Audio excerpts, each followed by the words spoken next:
I never thought I'd be the guy standing in front of his entire neighborhood with a dead generator while everyone else sat in the dark. But life has a twisted sense of humor. My name is Victor Lansing, and I bought my dream house in the Silverbrook Estates development in Scottsdale, Arizona, 2 years ago. Everything seemed perfect until I met Patricia Henderson, the HOA president who would make my life a living nightmare. The whole mess started on a Tuesday morning in late August.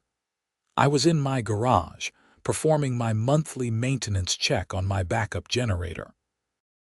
Living in Arizona, you learn pretty quickly that summer storms can knock out power for hours, and with temperatures regularly hitting 115 degrees, a backup generator isn't just a luxury, it's survival equipment. I had invested nearly $8,000 in a top-of-the-line Generac system that could power my entire house for up to 3 days on a full tank. I was about 20 minutes into my test run when Patricia showed up at my garage door, her face already twisted in that signature expression of manufactured outrage that I'd come to recognize. She was wearing her usual outfit, pressed khaki capris, a white polo shirt with the HOA logo embroidered on the chest, and a sun visor that somehow made her look even more aggressive. "Excuse me, Victor," she said, her voice dripping with false politeness. "What exactly do you think you're doing?" I wiped the grease off my hands with a rag. "Just testing my generator, Patricia. Monthly maintenance. Keeps it in working order." Her eyes narrowed. "Well, I'm going to need you to shut that down immediately. We've had 3 complaints about the noise." I glanced at my watch. It's 10 in the morning on a Tuesday. The HOA rules allow lawn equipment and maintenance work until 8 p.m. on weekdays. "Generators aren't mentioned in the approved equipment list," she countered, pulling out her phone to show me the HOA bylaws. "And the noise ordinance clearly states that any sustained noise over 65 decibels requires prior approval from the board. Patricia, I need to test this thing. If I don't run it monthly, it might not start when I actually need it. That's literally in the manufacturer's instructions." She crossed her arms. "Then you should have submitted a request for approval before installation. I don't see any permits or applications in your file." "I didn't need approval. I checked the covenants before I had it installed. There's nothing prohibiting backup generators." "The noise it creates is prohibited," she insisted. "Shut it down now, or I'll have to issue a citation." I was about to argue further when my next-door neighbor, Sam Rodriguez, wandered over. Sam was a retired electrician who'd lived in Silverbrook for 15 years, long before Patricia had taken over the HOA board. "Morning, Patricia," Sam said with a friendly wave. "What's the problem?" "No problem, Sam. Just enforcing community standards." Sam looked at my generator, then back at Patricia. "Victor's just testing his backup. I do the same thing with mine every month. Been doing it for years." Patricia's face flushed. "Well, that's going to stop too. New enforcement policy. No generators running without prior board approval, period." "You can't be serious," Sam said. "These things need regular testing. It's a safety issue." "Safety concerns should be directed to the appropriate authorities, not handled individually," Patricia said. "If there's a power outage, the utility company will restore service. We don't need every house in the neighborhood running their own power plant." I took a deep breath, trying to stay calm. "Look, I'll keep the tests short. 15 minutes once a month, that's all I need." 0 minutes without approval," Patricia said firmly. "I want it shut down now, and I want a written commitment that you won't run it again without submitting the proper forms and getting board approval. Which, I should mention, requires a 2/3 majority vote and a public hearing." The way she emphasized that last part told me everything I needed to know. She had no intention of ever approving it. I'd heard stories from other neighbors about Patricia's reign over the HOA. She'd forced one family to repaint their house 3 times because the beige wasn't the exact shade specified in the covenants. She'd sued another homeowner over a vegetable garden, claiming it violated the landscaping requirements. The woman was a tyrant with too much time and a desperate need for control, but I wasn't about to back down on something this important. I'll shut it down for today, but I'm not agreeing to stop testing it. This is essential equipment. Then we'll see you at the next board meeting, Patricia said with a thin smile. Third violation will result in fines of $250 per day, and we can place a lien on your property. Your choice, Victor. She walked away, her visor bobbing with each step. Sam shook his head. She's gotten worse, he said. Ever since her husband left her last year, she's been taking it out on everyone in the neighborhood. I'd lawyer up if I were you. Over a generator test, that seems excessive. You don't know Patricia like I do. She's gone after people for less. Remember the Chens. They had to sell their house because she made their lives so miserable over a fence dispute. I shut down the generator and went inside, frustrated but not particularly worried yet. That was my first mistake. Over the next 2 weeks, I received 3 certified letters from the HOA's attorney, each one more threatening than the last. The first demanded I cease all generator operation immediately. The second informed me that my monthly tests violated noise ordinances, peace and quiet provisions, and the general welfare clause of the covenants. The third stated that I was in material breach of my HOA agreement and subject to immediate fines and legal action. I consulted with my own attorney, Michelle Foster, who specialized in HOA disputes. We met at her office in downtown Scottsdale, a sleek building with floor-to-ceiling windows overlooking Camelback Mountain. Honestly, Victor, you have a strong case, Michelle said, reviewing the documents. The covenants don't specifically prohibit generators, and monthly testing for essential safety equipment is reasonable. But here's the problem. Fighting the HOA will cost you tens of thousands in legal fees, and even if you win, Patricia will just find other ways to make your life hell. So what do you suggest? Try to negotiate. Offer to limit testing to specific times, maybe muffle the sound somehow. Get it in writing that you're allowed to maintain your equipment. If she refuses to be reasonable, then we can consider legal action, but I always recommend exhausting the diplomatic options first. I took her advice. I drafted a formal proposal. I would test the generator for exactly 15 minutes once per month, between 10 a.m. and 2 p.m. on weekdays only. I offered to install additional sound baffling and send advance notice to all adjacent neighbors. I even included documentation from the manufacturer about the necessity of regular testing. Patricia rejected it without discussion. Her response was a single-line email: request denied. All generator operation prohibited until further notice. That's when I made my second mistake. I decided to test the generator anyway. It was mid-September, and I figured if I did it quickly on a Thursday afternoon while most people were at work, nobody would complain. I started the generator at 1 p.m., planning to run it for just 10 minutes. 5 minutes in, Patricia's car screeched into my driveway. "Shut it down," she screamed, actually screamed as she jumped out of her vehicle. "I warned you, Victor. I warned you about the consequences." "Patricia, this is insane.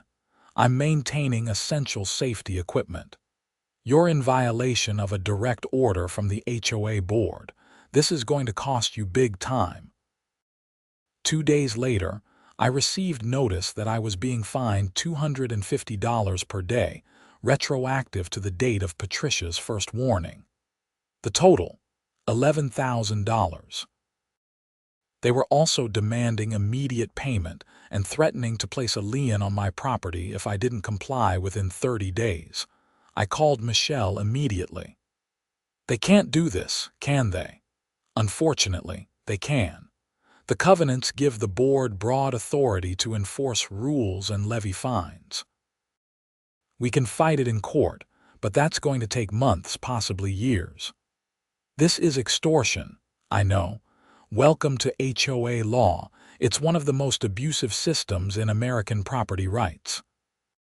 But here's what we're going to do. File an immediate motion to stay the fines pending a full hearing, and we'll request mediation. In the meantime, absolutely do not run that generator again. I know it's frustrating, but we can't give them any more ammunition. So I stopped testing the generator. September turned into October, then November. My court date was scheduled for early December. The fine situation was temporarily paused while we went through mediation, though Patricia made it clear she wouldn't settle for anything less than complete surrender. The mediation was a joke. We met in a conference room at a legal office in Phoenix. Patricia brought 2 other board members, Deborah Walsh, a woman in her 50s who seemed to just agree with everything Patricia said, and Thomas Pritchard, a retired banker who at least tried to appear reasonable. "Look," Thomas said, "I don't see why we can't allow some testing. It seems reasonable." Patricia shot him a look that could melt steel. "We've been over this, Thomas. If we make exceptions for Victor, everyone will want exceptions. The rules exist for a reason." "What reason?" I asked. "What possible reason could you have for preventing me from maintaining equipment that could save my life during a power outage?" "The greater good of the community," Patricia said primly. "Your individual desires don't supersede the peace and tranquility that everyone else expects." "Has anyone actually complained besides you?" "That's irrelevant. As HOA president, it's my duty to proactively enforce standards." The mediation went nowhere. We were scheduled for a full court hearing in January. Meanwhile, I noticed other neighbors were getting nervous. Sam told me Patricia had sent letters to everyone with a generator, demanding they cease operation. Another neighbor, Jennifer Carlson, had solar panels and a battery backup system. Patricia was going after her too, claiming the equipment was an eyesore despite being completely hidden on the roof. "She's out of control," Jennifer said when we met at a neighborhood gathering in late November. "I've lived here 8 years. Never had a problem until she took over." "Why don't people vote her out?" I asked. Jennifer laughed bitterly. "You haven't been to an HOA meeting, have you?" "She controls the proxy votes. Most people just sign them over because they don't want to deal with the hassle. Patricia collects them and votes however she wants. Plus, she's made enemies of anyone who opposed her. The board is stacked with her friends. That can't be legal." "It's technically legal, just incredibly unethical. Welcome to HOA politics." December arrived with unusual weather warnings. The National Weather Service was predicting a significant winter storm system moving through Arizona, bringing heavy rain, wind, and potential power outages across the Phoenix metro area. It wasn't unprecedented, but it was rare enough to make news. I checked my generator on December 5th, doing everything short of actually starting it. Oil was good, fuel was full, battery connections were clean, but I hadn't run it since September. That nagging worry sat in the back of my mind. What if it didn't start when I needed it? I called Sam. "Have you been testing yours?" "Hell no," he said. "Patricia fined me $500 for my last test. I'm not giving her another penny, but I'm worried too. This storm looks nasty." The storm hit on December 8th, a Friday evening. It started with rain around 6 p.m., heavy sheets that reduced visibility to almost nothing. Then the wind picked up. By 8 p.m., we were seeing sustained winds of 50 miles per hour with gusts up to 70. Trees bent sideways. Debris flew through the streets. And then, at 8:43 p.m., the power went out. My house went dark. Through my window, I could see the entire neighborhood was black. I grabbed my flashlight and headed to the garage. This was it. This was exactly why I'd spent $8,000 on a backup generator. I primed the engine, checked the choke, and hit the start button. Nothing. I tried again. The starter motor whirred, but the engine didn't catch again. Nothing. A cold panic started creeping up my spine. I'd skipped 3 months of testing because of Patricia's threats. 3 months of the generator sitting idle. I tried everything I could think of. Checked the fuel line, cleaned the spark plug, adjusted the choke. But without proper testing and regular operation, something had failed. Maybe the carburetor was gummed up. Maybe moisture had gotten into the fuel system. Maybe the battery had just enough charge to turn the starter but not enough for a proper ignition. Whatever the reason, my $8,000 generator was a useless hunk of metal. I sat in the dark, listening to the storm rage outside. The temperature was already dropping. Without power, my heating system was dead. Without heat, my house would be in the 40s by morning. I had flashlights and candles, but that was about it. Then my phone rang. It was Patricia. "Victor," her voice sounded strained, almost panicked. "Victor, I know we've had our differences, but this is an emergency. My power is out. Do you have your generator running?" I almost laughed. "No, Patricia, my generator won't start." "What? Why not?" "Because I haven't been able to test it for 3 months. You remember. You threatened to fine me into bankruptcy if I ran it." Silence on the other end. Then, "Well, can you fix it? I need power. My mother lives with me. She's on oxygen. The battery backup only lasts 4 hours. The panic in her voice was real now. Whatever satisfaction I might have felt evaporated. Someone's life was at risk. "Call 911, I said. "Get your mother to a hospital or shelter. That's not something to mess around with." "I already tried. The lines are jammed. Everyone's calling. I can't get through." "Keep trying. Try the non-emergency line, but Patricia, I can't help you. My generator is dead because you wouldn't let me maintain it. This is an emergency. You have to help." "I physically cannot help. The generator won't start. You need to get your mother to safety. Try Sam, he has a generator." I hung up and immediately called Sam myself. His wife answered. "Sam's generator won't start either," she said. "He's freaking out. Same problem as you, he hasn't run it in months." I called Jennifer. Her solar batteries were working, but they were prioritizing essential systems and only had about 12 hours of power at best. She couldn't help anyone else. Over the next hour, my phone blew up with calls and texts. Apparently, word had spread that I had a generator, and everyone assumed I'd be the house with power. Neighbor after neighbor called asking for help, or just asking if I had power to charge their phones, or if I had heat they could use.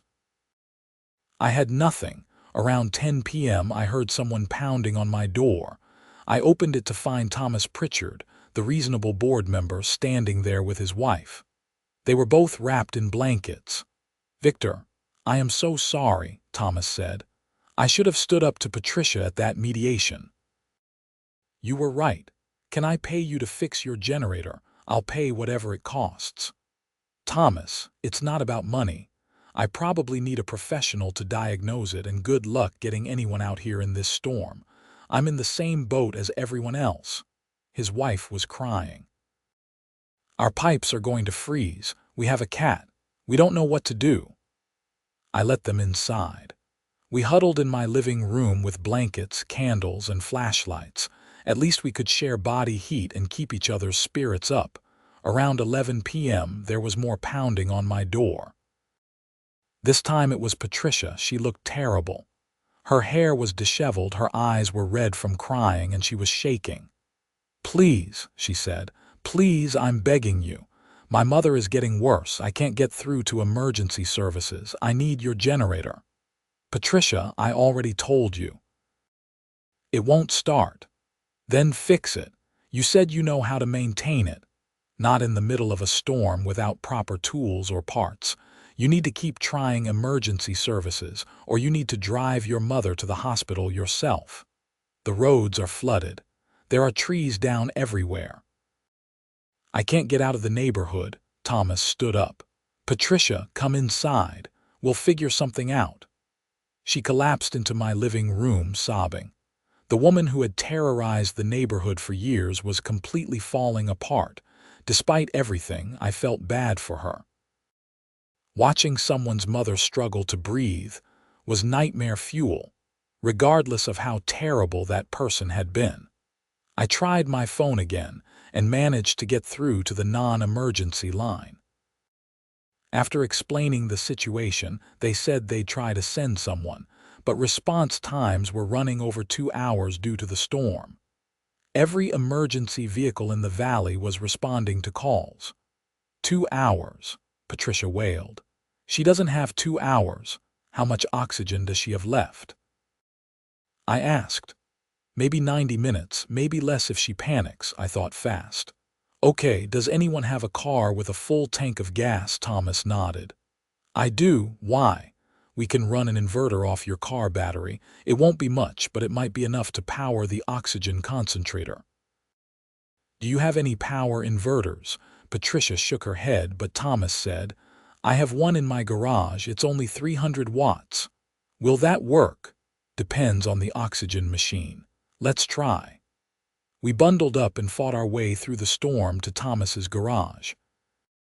His inverter was a small unit meant for charging electronics, but it was better than nothing. We grabbed it and headed to Patricia's house. Her mother, Eleanor, was a frail woman in her 80s sitting in a recliner with a portable oxygen concentrator beside her. The battery light was blinking red. She looked gray. Mom, these men are going to help, Patricia said, her voice shaking. We pulled Thomas's car into the garage and ran the inverter off the battery. I checked the oxygen concentrator, 280 watts. It would be close. I plugged it in and the machine hummed to life. Eleanor's breathing eased almost immediately. Patricia burst into tears again, hugging me despite everything that had happened between us. Thank you, she whispered. Thank you so much. We're not out of the woods yet, I said. Thomas's car battery will last maybe 4 hours running this thing. We need to get help here before then. I spent the next 3 hours in Patricia's garage, monitoring the setup while Thomas stayed with his wife at my house. Patricia sat with her mother, holding her hand and apologizing over and over. Around 2 a.m., I finally got a call back from emergency services. They were sending a medical transport to evacuate Eleanor to a hospital with full power and backup systems. The ambulance arrived 40 minutes later. The paramedics were exhausted and soaked, but they were professional and kind.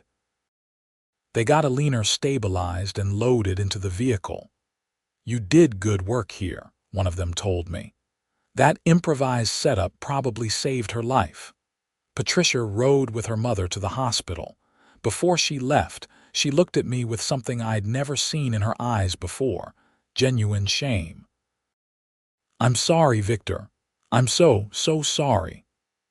I went back to my house and collapsed on the couch. Thomas and his wife were asleep in my guest room. I was too wired to sleep, so I just sat there in the dark, thinking about what a mess this whole situation had become. The power came back on at 6:30 a.m. The house lights flickered to life and the heating kicked on with a beautiful hum. I checked my phone, dozens of messages from neighbors, all dealing with various disaster situations. Frozen pipes, food spoiling, medical emergencies, frightened kids. The neighborhood had been through hell. Over the next few days, the full scope of the damage became clear. The storm had knocked out power to over 200,000 homes across the Phoenix area. Silverbrook Estates had been hit particularly hard, with power out for nearly 12 hours. 7 families had generators that wouldn't start due to lack of maintenance. 3 had working generators and became heroes of the neighborhood, sharing power, food, and warmth. Patricia's mother recovered in the hospital and was released after 2 days. Patricia herself disappeared from neighborhood business for over a week. The HOA went silent. No letters, no complaints, no enforcement actions. Then, on December 20th, I received a letter. Not from the HOA attorney, but from Patricia personally. It was handwritten, 3 pages long. The letter was an apology. A real, genuine, detailed apology. She acknowledged everything: the power trip, the unreasonable enforcement, the petty tyranny. She wrote about her divorce, her stress, her need to control something in her life when everything else felt chaotic. She wrote about watching her mother struggle to breathe and realizing that her obsession with rules had put lives at risk. She ended the letter by announcing her resignation from the HOA board, effective immediately. She also withdrew all fines and legal actions against me and the other neighbors she targeted. She recommended the board adopt new bylaws that specifically allowed for essential safety equipment maintenance. I didn't know how to feel. Part of me was angry that it had taken a near-death experience for her to develop basic empathy. Part of me was relieved that the nightmare was finally over. I called Michelle to confirm the legal stuff was really dropped. She verified it. All fines dismissed, all liens removed, all legal actions withdrawn. The HOA had even refunded the legal fees I'd paid. "That's unprecedented," Michelle said. "In 15 years of HOA law, I've never seen someone back down this completely." Whatever happened must have really shaken her. The HOA held a special election in January. A new board was voted in, with Sam Rodriguez as president.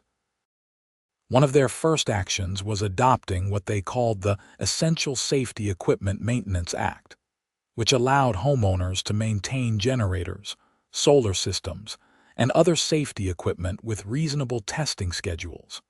I called a professional to service my generator in late January. The technician found the problem: a gummed-up carburetor, exactly what I'd suspected. 3 months of sitting idle with ethanol fuel had created a varnish that blocked fuel flow. He cleaned it out, replaced a few parts, and the generator fired right up. "You really need to run these things regularly," he said. "Once a month minimum. Otherwise, this happens." "Believe me," I said. "I know." I resumed my monthly testing schedule: 15 minutes first Tuesday of every month between 10 a.m. and 2 p.m., just like my original proposal. Nobody complained. In fact, several neighbors asked me for recommendations so they could install their own systems. Patricia kept a low profile through the spring. I'd see her occasionally at neighborhood gatherings, and she was polite but distant. Her mother had moved to an assisted living facility with full medical support, which seemed to ease Patricia's stress considerably. Then, in April, Patricia listed her house for sale. Sam told me she was moving to New Mexico to be closer to her mother's new facility and to start fresh somewhere without the constant reminder of her mistakes. Before she left, she stopped by my house. We sat on my porch with coffee, watching the Arizona sun paint the desert mountains gold. "I never apologized to you face to face," she said. "I'm sorry, Victor. I'm sorry for making your life hell over something so reasonable. I'm sorry it took almost losing my mother for me to see how wrong I was." "I appreciate that," I said. "I hope your mother is doing well." "She is. The facility is great. She's actually happy there." Patricia paused. "I've been in therapy, trying to work through why I became that person. The person everyone hated. You weren't entirely that person. When the crisis hit, you were a daughter trying to save her mother. That's who you really are." She smiled sadly. "I don't know. Maybe we're all capable of being multiple people. I just wish I'd been the better version of myself from the start. She left Silverbrook in May. A young couple with 2 kids bought her house. They were friendly, normal people who just wanted to live their lives without drama. The neighborhood settled into a comfortable rhythm. Sam was a great HOA president, focused on actual community building rather than enforcement. We organized neighborhood barbecues, a community garden, and a disaster preparedness committee. After our collective generator failure, everyone took emergency planning seriously. I continued testing my generator every month without fail.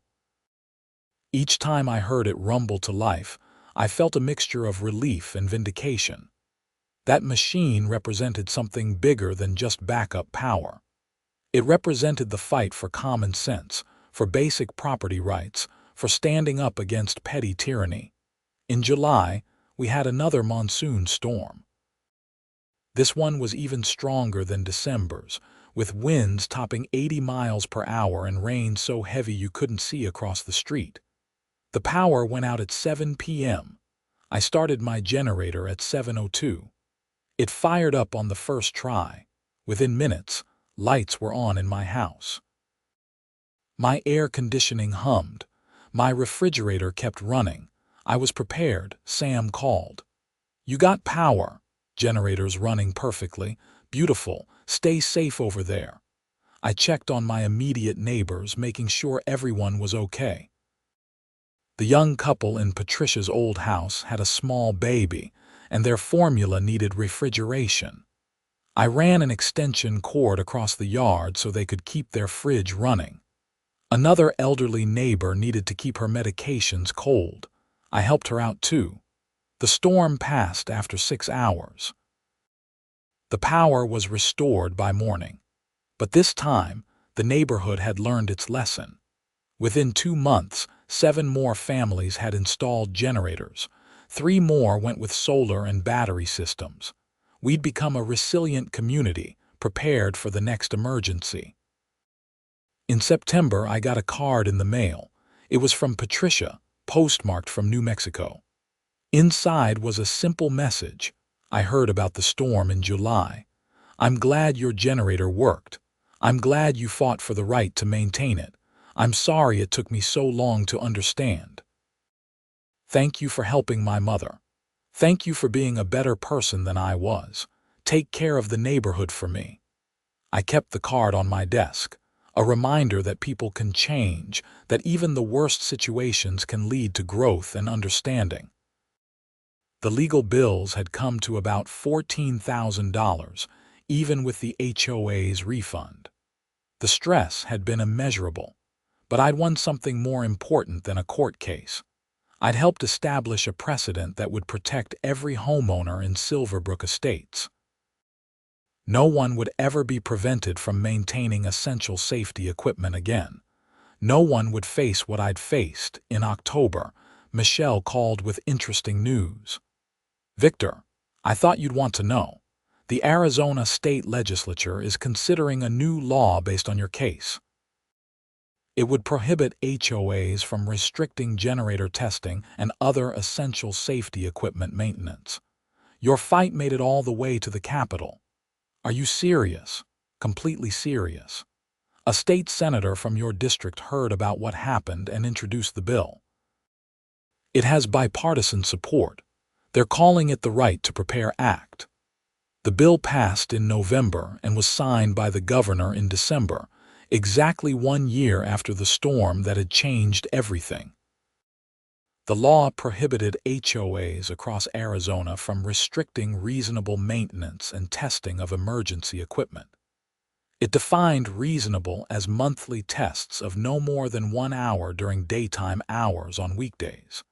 It gave homeowners a clear legal framework to push back against overreaching HOAs. I was invited to the signing ceremony at the state capitol.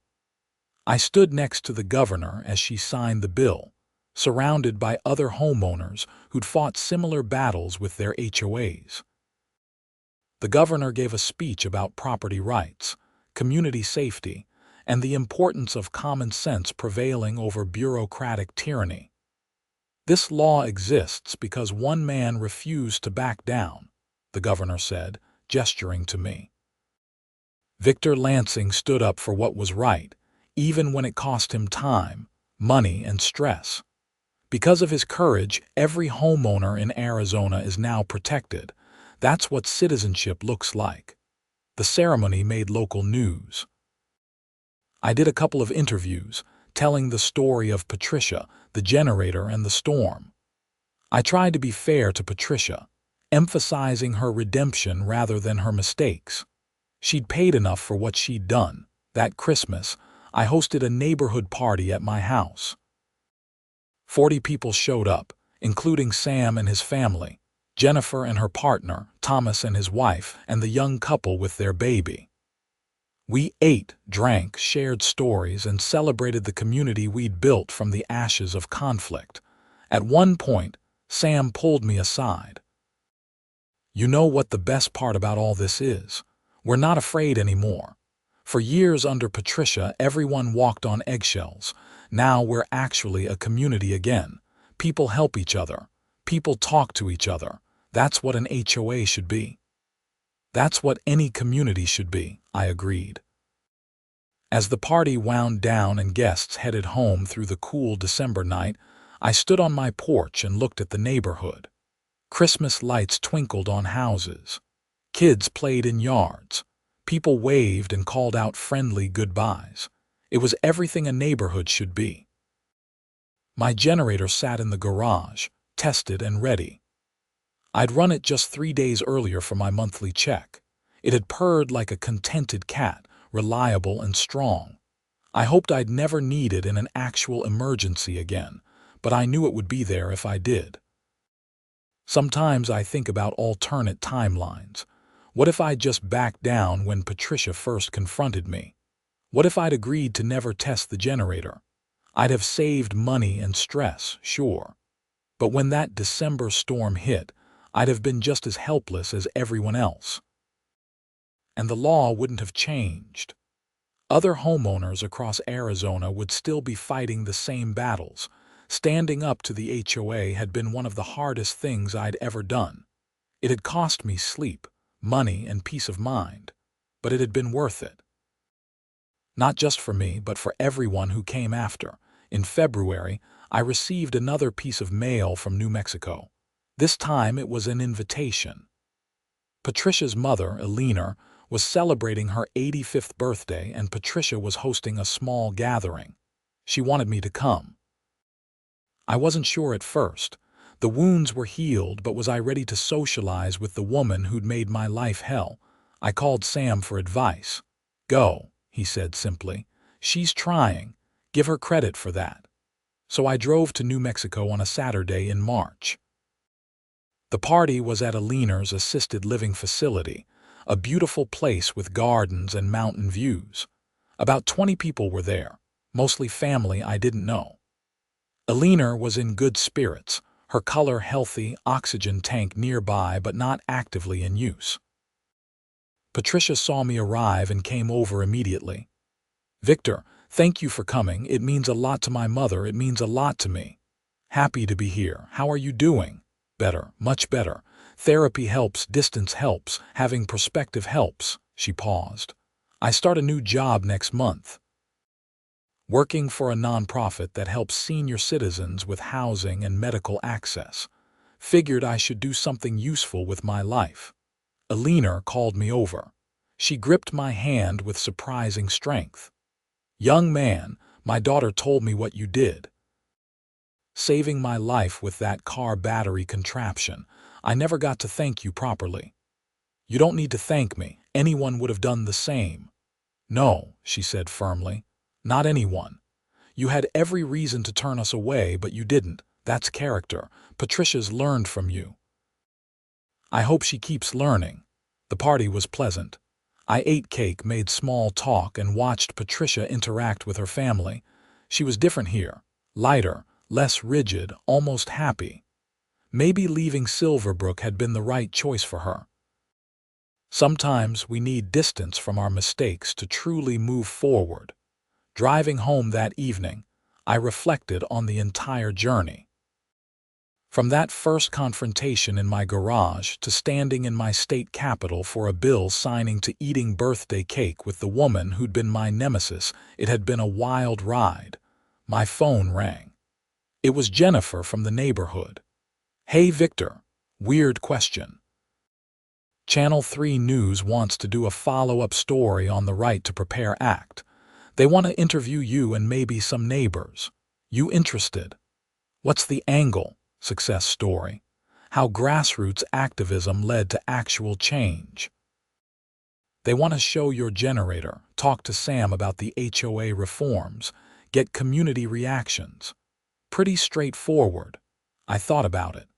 Part of me wanted to be done with the whole saga, to just live my life in peace.